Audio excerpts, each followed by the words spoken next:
And basically there's a lot of stuff that's happened that is not entirely related to the events that are transpiring at this point in time. But suffice to say that Rokugan has just come out of a famine. So everyone's already on edge. There's been a peasant revolt, which quote unquote doesn't exist 200 years later. Because the emperor said that didn't happen, and so it didn't. But everyone's basically on edge. And so crab scouts in the Shadowlands detect a large force of men riding monsters, which is to say cavalry, moving northwards. And they are decidedly confused. But they mention it to everyone that they need to. Everyone's like, oh shit, this is really the last thing that we need on Invasion by the Shadowlands right now. Fuck everything. So,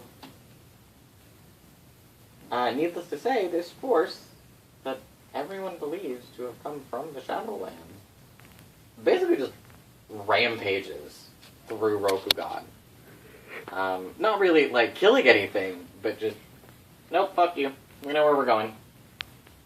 I should clarify at this point in time that Rokugan doesn't have horses. Rokugan has ponies, what we would call ponies, that they call horses.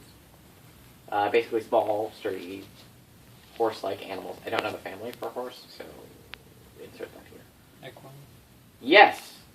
Small, sturdy, equine animals that are good for traveling long distances, and maybe draft animals, but not horses as we conceive them. Certainly not war horses. Whereas, what these people are riding are legitimate war horses. They are giant to the Rokugani and terrifying. And so they come up. Interestingly enough, they settle in the old Unicorn Lands. And that's where they go. And it takes the Empire a while to realize what is happening. And it's not until the Elemental Master of Air from the Shiba actually goes to speak with them that he realizes who they are, as everyone thinks that they are Shadowlands creatures. And so a lot of the crabs commit seppuku because they failed to receive their duty to leader. A lot of lion commit seppuku because they failed to protect the Empire from invaders. Because the unicorn are just ruffle stomping all of the lion armies. Because we have cavalry, and you don't. We win. Horses, man. Fucking up war since the beginning of time. So, the Isawa speak to the leaders, and they come to realize that this is the lost clan of Rokugan. What is now, at this point in time, the unicorn. Having explored other cultures and been gone for 800 years, and by word of their kami needed back in Rokugan soon, the now Unicorn clan heads back. They come home. And no one knows what the fuck is happening. And there's literally almost war between the great clans. Until finally, the Crane are the first to acknowledge the Unicorn as being the Kyurin clan, the lost Kyurin clan. Publicly, in the Imperial Court. So, the Emperor is eventually swayed by the combined might of the Phoenix, and by the combined political might of the Phoenix and the Crane, to acknowledge that these are, in fact, the Unicorn clan, and he does so. And everyone goes back to kind of what they were doing, and he demands that the Lion give up the Unicorn lands that they've held, because it's not yours, fuck you. And eventually they do, although they're pretty sore about it. Not terribly happy. But I'm covering the two most recent major historical events relevant to the game. Because as far as your character's knowledge of history, these are the major lessons you have. the founding of the Empire everyone knows about, but it's like a childhood story. These are the relevant events. Heavy quotes. So it's our Revolutionary War. Kind of, yeah. So they come back, crisis averted for the most part. The crowd realize that they're not tainted for the most part. They lost, the unicorn literally lose a family to the Shadowlands. Because pride goeth before the fall. Which then leads the unicorn to have a very big respect for the crab and what they do, having never encountered the Shadowlands and realizing that the crab had been standing watch for 800 years against this taint, which has claimed an entire family of unicorn because of their folly. They have a genuine respect for the clan, for the crab, probably more than most of the great clans. Like, holy shit. But they come back and settling, basically. They approach the Kitsune on their way back, and the Kitsune recognize them right off the bat. And the Kitsune hand over, basically, all of the history that they've recorded. Say, here you go. Our duty is done. And once the unicorn are recognized as a great clan, they offer to the Kitsune, basically, you are family. Despite the years that separate us, you are family. And used to independence, the Kitsune declined to rejoin the Unicorn clan. They have grown comfortable in the Kitsune Morai. They have come to recognize and acknowledge and take comfort in their status as a clan. And really, the Unicorn are vastly different from everyone in Rokugan, so you know, it's good. We're good. We're good. We're fine. You can stay here. So the unicorns start integrating. Basically back in Rokugan. I'm turning on the light. Turning on another light as the sun sets. As the sun sets. Those of you who know Rokugan history will know why that's important.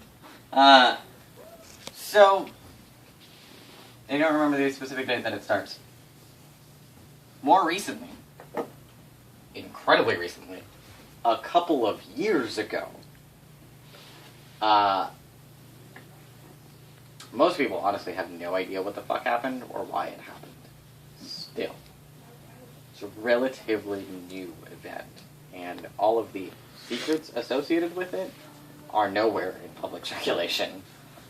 Long story short, the Scorpion get a wild hair up their ass and decide that the Emperor needs to be assassinated.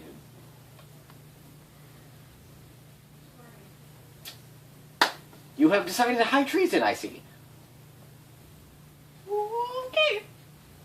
Okay. Okay. Sure. Oh, wow. Why? Nobody knows. Because I'm now speaking to my players and not to the general audience of the true historical fact. So nobody knows, but they straight up assassinate. I want to say Hante 28. And his son, thanks to the Phoenix, is spirited out of the Imperial City and into Phoenix lands. Having had word of what was going to happen, the Phoenix steal the Imperial heir. Nope! You're coming with us! And then the Scorpion kill his father. The Scorpion rule for all of 6 months before the Lion are like, fuck you! Give back the capital! Also, stop it! What are you doing? What are you doing? There is random fragments and stories that the Scorpion are doing their duty to the Empire. That they are protecting from a greater evil by killing Hante. Nobody believes it, because, holy fuck, you just murdered the Emperor. The shit is wrong with you? But eventually, the Phoenix clan and the other associated clans bring forth the Imperial heir, and basically the Scorpion have to admit that they have no legitimate claim to the throne, that they are usurpers. They're supposed to be. And they're beaten the crap out of. And Hante the 29th ascends the throne. These numbers may be 29 and 30, but I'm pretty sure it's 28 and 29. Fact check! Fact check! Please put your comments in the box below. I Yes. almost said it, and then I was like, no, I never ever invite that on a YouTube video.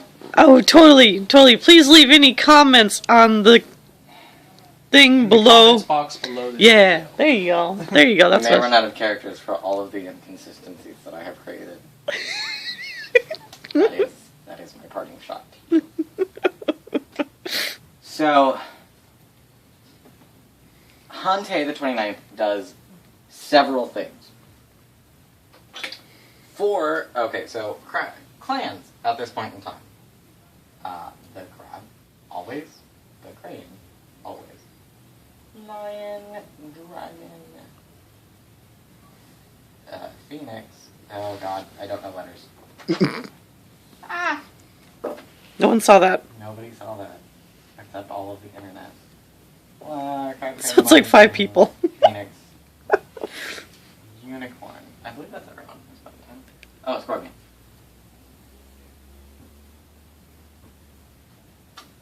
So, Hante the 29th does several things. Most notably, y'all committed treason. I don't care who didn't know about it. Get the fuck out of my empire. The Scorpion are exiled. Straight up. The entire clan. The entire Great Clan. Never in 1100 years has this happened. Nonetheless, never in 1100 years has a Great Clan tried to murder the Emperor. So, you know,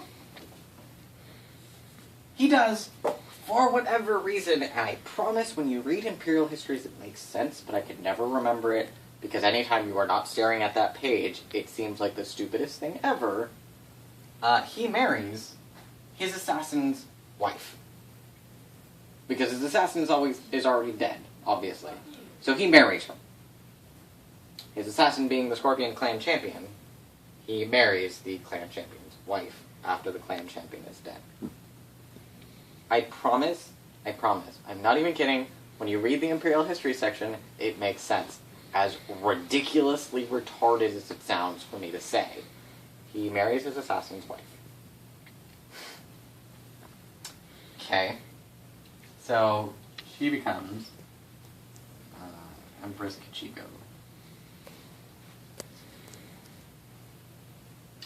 Furthermore, for their inability to defend his father, Hante the 29th disbands the entire Akodo family and declares all of them Ronin. This includes the Akodo clan champion, Akodo Toturi. Will become important.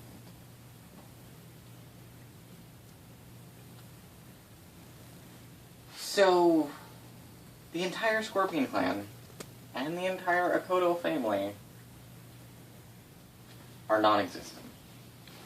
The families of 2 of the founding commies do not exist as of 1124.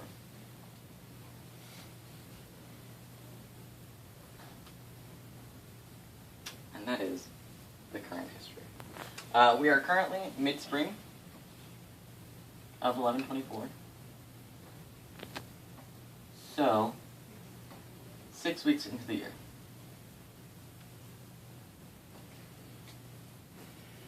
Literally, the Rokugan calendar begins on the first day of spring. Sorry. Begins in spring, which means the ancient calendars, beginning as they did,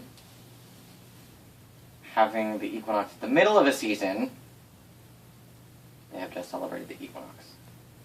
Equinox and solstice is at the middle of the season instead of the beginning of the season. The equinox has just been celebrated. That is where we are in history. Fans of Rokugan will note that this is the beginning of several pivotal events, which my players get to play in. Yay! And that is all for the history lesson. Now we make Seth's character.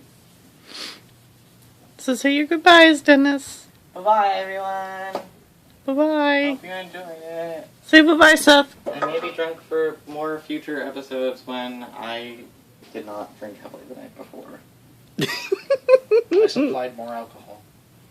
He did. It may still be here come next week.